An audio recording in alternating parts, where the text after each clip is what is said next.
Um touro que estava condenado ao abate salva o neto do fazendeiro de um ataque certeiro de uma águia faminta, e isso muda sua vida para sempre. Antes de começar a história, comente aqui embaixo de qual cidade você está assistindo esse vídeo. Não se esqueça de se inscrever no canal e deixar o like. Boa história a todos! O sol nascente derramava seus primeiros raios sobre a fazenda São Judas, nos arredores de Uberaba. Augusto contemplava sua propriedade do alpendre da Casa Grande, com os olhos endurecidos por décadas de trabalho árduo e decisões difíceis. A fazenda era sua vida, seu orgulho e sua prisão. Criado para ser forte, nunca soube como demonstrar ternura, mesmo quando seu coração a sentia. Zé Carlos, o caminhão chega em 2 horas. Prepare sombra para o embarque, ordenou ao capataz que se aproximava com uma xícara de café forte. Tem certeza, patrão? Sombra é o melhor reprodutor que temos. Não me questione, cortou Augusto secamente. Já está decidido. Zé Carlos assentiu em silêncio, conhecendo bem o temperamento do patrão. Há 7 anos, desde que comprara aquele touro negro imponente em um leilão em Goiás, Augusto mantinha uma relação estranha com o animal. Sombra não era como os outros. Permanecia isolado, observando tudo com aqueles olhos profundos que pareciam entender mais do que deveriam. Era como se avaliasse cada pessoa, cada situação, e isso incomodava Augusto profundamente. No curral mais afastado, Sombra permanecia imóvel, observando o horizonte como se esperasse algo. Seu pelo negro brilhava sob a luz matinal, destacando a musculatura perfeita. Quando Augusto se aproximou da cerca, o touro virou lentamente a cabeça em sua direção. Seus olhares se encontraram por um momento que pareceu se estender indefinidamente. "O que tanto você me observa?", murmurou Augusto, sentindo um arrepio inexplicável. "Hoje você vai embora daqui." O celular tocou em seu bolso, quebrando o momento. Era uma mensagem de texto inesperada que fez seu coração acelerar. "Pai, estou chegando à fazenda em 1 hora. Precisamos conversar. Estou com João Pedro." Cecília. Sua filha, que não via há quase 2 anos, desde aquela discussão terrível após o falecimento de sua esposa.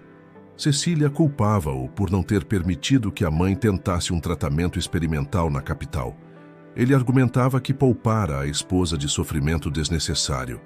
Palavras duras foram trocadas e o abismo entre eles só aumentou.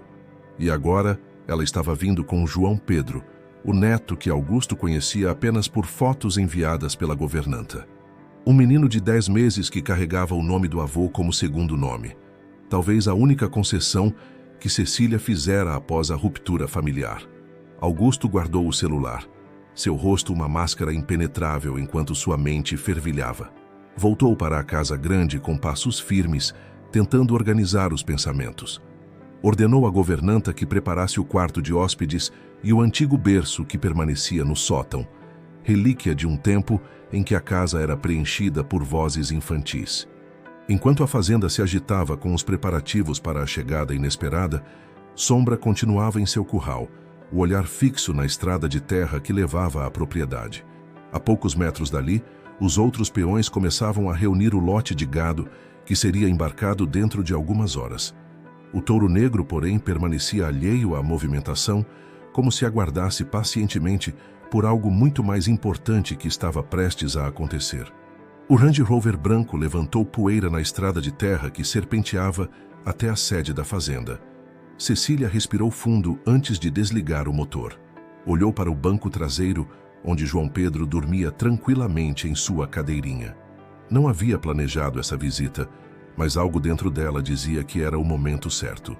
Talvez fosse a carta que recebera da antiga governanta, mencionando como seu pai andava mais fechado que nunca, ou talvez fosse simplesmente o cansaço de carregar aquele peso, aquela mágoa que parecia nunca diminuir. "Chegamos, meu pequeno", sussurrou, ajeitando o chapéu que protegia o rosto do bebê. "Vamos conhecer a fazenda do vovô." Augusto apareceu na varanda assim que o carro estacionou. Por um instante, algo em seu olhar endurecido pareceu amolecer, mas logo retomou a postura rígida que o caracterizava. Cecília desceu do carro com João Pedro nos braços, o menino recém-desperto, olhando curioso para o ambiente ao redor. "Cecília", Augusto cumprimentou formalmente. Pai, ela respondeu no mesmo tom enquanto se aproximava. Este é João Pedro. Os olhos do velho fazendeiro pousaram no neto, e por um momento fugaz, sua expressão se suavizou. O bebê, com a curiosidade natural de sua idade, estendeu uma mãozinha gorducha em direção ao rosto severo do avô. Ele tem os olhos dela, murmurou Augusto quase que para si mesmo. Sim, os olhos da mamãe, concordou Cecília, sentindo a garganta apertar. Entraram na casa grande, onde a governanta Dona Jurema aguardava ansiosa.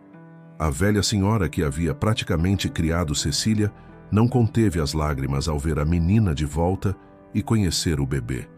Enquanto Augusto permanecia reservado, Dona Jurema encheu a casa de conversas e risos, contando histórias sobre a fazenda e preparando um almoço especial.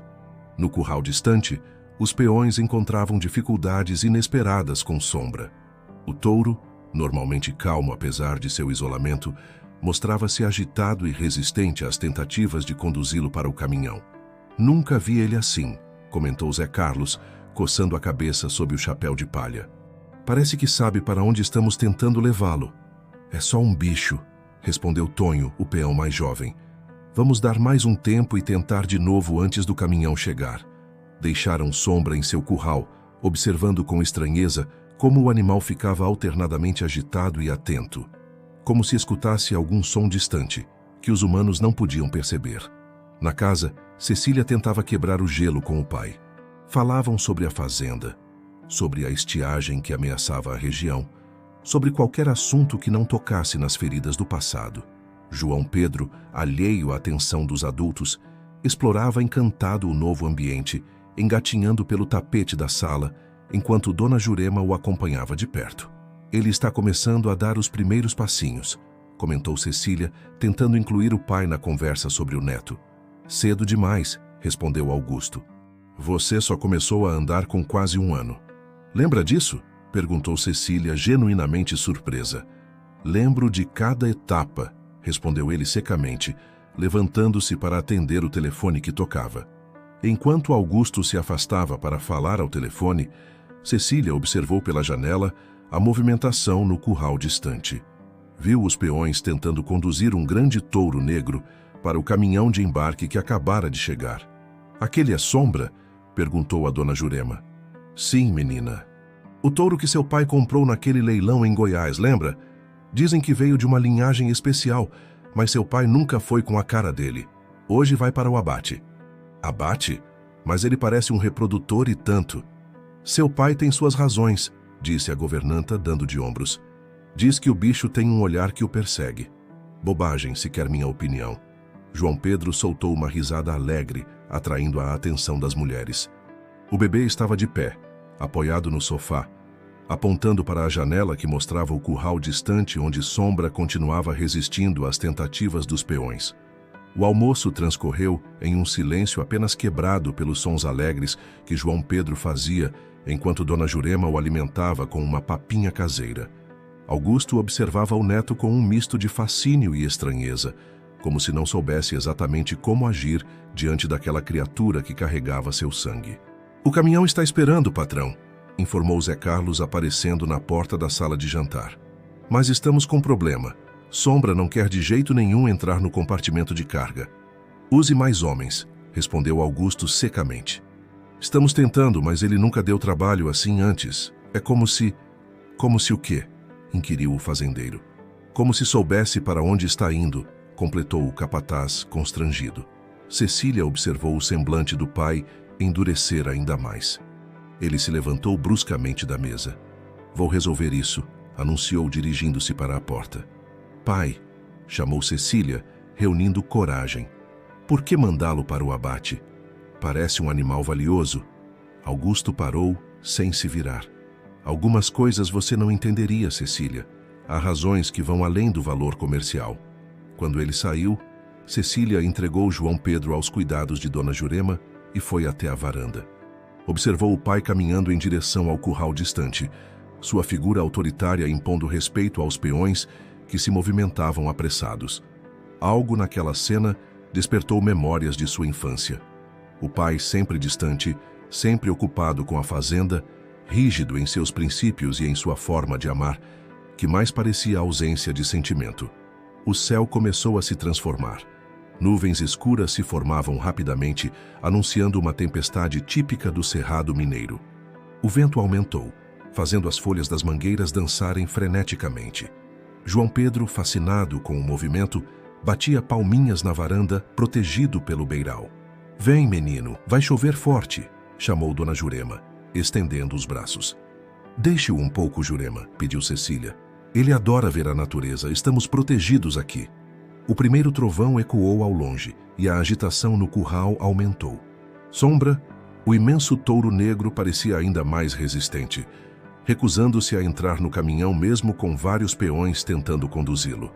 Augusto gesticulava, visivelmente irritado. Foi quando João Pedro, aproveitando um momento de distração das mulheres, desceu engatinhando os poucos degraus da varanda. Rápido como só os bebês conseguem ser quando querem explorar, avançou pelo gramado em direção a uma pequena semente vermelha que brilhava sob a luz difusa da tempestade que se aproximava. Cecília percebeu a ausência do filho segundos depois. "João Pedro!" gritou olhando em volta e avistando o bebê já a uma distância considerável, quase chegando perto da grande árvore que ficava entre a casa e os currais. No mesmo instante, um movimento nas alturas chamou a atenção de todos.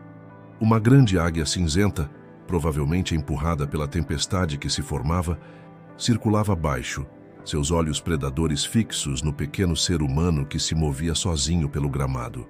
O grito de Cecília alertou Augusto, que se virou a tempo de ver o neto sozinho e vulnerável, e a águia iniciando seu mergulho mortal. A distância era grande demais. Ele jamais chegaria a tempo. Seu coração pareceu parar quando compreendeu o que estava prestes a acontecer. Foi então que um rugido ensurdecedor cortou o ar da fazenda. Sombra, quebrando a cerca do curral com uma força descomunal, lançou-se numa corrida desesperada em direção ao bebê.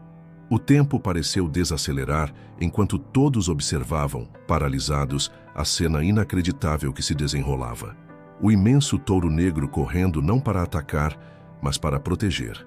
No exato momento em que a águia estendia suas garras afiadas em direção a João Pedro, Sombra chegou como um raio negro. Com um movimento preciso de sua poderosa cabeça, interceptou o ataque da ave, lançando-a para longe com seus chifres. A águia, atordoada, recuperou-se e alçou o vôo rapidamente, desaparecendo no horizonte tempestuoso. Um silêncio atônito tomou conta da fazenda. João Pedro, alheio ao perigo que acabara de evitar, soltou uma gargalhada alegre e estendeu suas mãozinhas em direção ao enorme animal que permanecia imóvel ao seu lado, como um guardião ancestral. Cecília correu desesperadamente até o filho, enquanto Augusto se aproximava com passos trôpegos, o rosto pálido. Quando alcançaram o bebê, ele estava sentado na grama, olhando com fascínio para a Sombra, que se mantinha a uma distância respeitosa, observando tudo com seus olhos profundos. "Meu Deus!" sussurrou Cecília, abraçando o filho contra o peito. "O que aconteceu aqui?" Augusto não conseguia desviar os olhos do touro. Pela primeira vez em anos, sua expressão era de pura vulnerabilidade. Aproximou-se lentamente do animal que acabara de salvar seu neto. "Eu errei com você, não é?" murmurou ele, estendendo a mão trêmula em direção ao focinho de Sombra. O touro inclinou levemente a cabeça, como se assentisse, e permitiu o toque do fazendeiro. Foi um momento de conexão que transcendia palavras. Depois, com uma dignidade surpreendente, o animal virou-se calmamente e caminhou de volta para o curral destruído, como se sua missão estivesse cumprida. Os primeiros pingos grossos de chuva começaram a cair, quebrando o encanto do momento. Augusto pegou o neto dos braços de Cecília e, protegendo-o com o próprio corpo, correu de volta para a casa grande. Os três se abrigaram na varanda, observando a tempestade que agora desabava com toda a força. "O caminhão já foi embora, patrão", informou Zé Carlos, aproximando-se encharcado. "O que fazemos com Sombra?" "Ele fica", respondeu Augusto, sua voz mais suave que o normal. "Consertem o curral, mas deixem-no livre para circular pelo pasto grande." Quando o capataz se afastou, Cecília encarou o pai com curiosidade. O que aconteceu entre você e esse animal, pai? Augusto suspirou profundamente, observando a chuva enquanto segurava o neto nos braços. Desde que comprei Sombra, senti que ele me observava de um jeito diferente. Não como os outros animais. Era como se ele pudesse enxergar através de mim, entende? Via minhas fraquezas, meus medos. Isso me incomodava. Então decidiu mandá-lo para o abate por isso? Por causa de um olhar? Não era só isso, confessou Augusto finalmente. Ele me lembrava da promessa que fiz à sua mãe antes dela partir, de que eu cuidaria de você, de que abriria meu coração. Uma promessa que não cumpri. Lágrimas silenciosas escorreram pelo rosto envelhecido do fazendeiro. João Pedro, com a inocência das crianças, tocou o rosto do avô como se quisesse confortá-lo. Quando sua mãe adoeceu, me fechei ainda mais. Era mais fácil fingir dureza que enfrentar a dor. E depois que ela se foi, e você partiu também, bem, foi mais fácil continuar assim. E Sombra te lembrava disso tudo? Cada vez que ele me olhava, era como se me acusasse silenciosamente. Como se dissesse, você falhou. Por isso queria me livrar dele. Mas ele salvou João Pedro, completou Cecília, compreendendo finalmente. Ele viu o que nenhum de nós viu. Estava vigilante enquanto estávamos distraídos. Talvez tenha estado assim durante todos esses anos, apenas observando, protegendo à sua maneira. Os anos seguintes trouxeram transformações profundas à fazenda São Judas. Cecília, depois daquele dia fatídico, decidiu retornar a Uberaba com o filho. Comprou uma casa na cidade e dividiu seu tempo entre o consultório veterinário que abriu e a fazenda do pai, onde João Pedro crescia forte e saudável. Sombra tornou-se uma espécie de lenda na região. O touro negro que salvara uma criança e agora vagava livremente pelos pastos majestoso e sereno. João Pedro desenvolveu uma conexão especial com o animal, chamando-o carinhosamente de Moço Grande. Sempre que o menino se aproximava, Sombra baixava a cabeça para receber um carinho, numa demonstração de gentileza impressionante para um animal tão poderoso. Augusto, aos poucos, permitiu-se amolecer. Aprendeu a ser avô antes de reaprender a ser pai. Suas mãos calejadas, que por tanto tempo só conheceram o trabalho duro, descobriram a delicadeza necessária para segurar um livro de histórias à noite. Sua voz, antes usada apenas para dar ordens, encontrou o tom certo para cantigas de ninar e risadas compartilhadas. E assim, naquela fazenda em Uberaba, uma família despedaçada encontrou seu caminho de volta à união, guiada pelo silencioso guardião de pelo negro, que com seu ato de coragem revelou o verdadeiro sentido da palavra proteção. Muito obrigado por acompanhar essa emocionante jornada na Fazenda São Judas. Se essa história sobre o Augusto, Cecília, João Pedro e o extraordinário Sombra tocou seu coração, não deixe de se inscrever no canal para receber diariamente novas narrativas que exploram as complexas relações humanas e as lições que podemos aprender com a natureza. Deixe seu like para nos mostrar que apreciou esta história de redenção e segundas chances, e compartilhe nos comentários qual foi o momento que mais emocionou você. Será que foi o heróico salvamento ou a reconciliação entre pai e filha? Queremos muito saber sua opinião. Voltamos amanhã com mais uma história que vai aquecer seu coração e fazer você refletir sobre os laços invisíveis que nos conectam.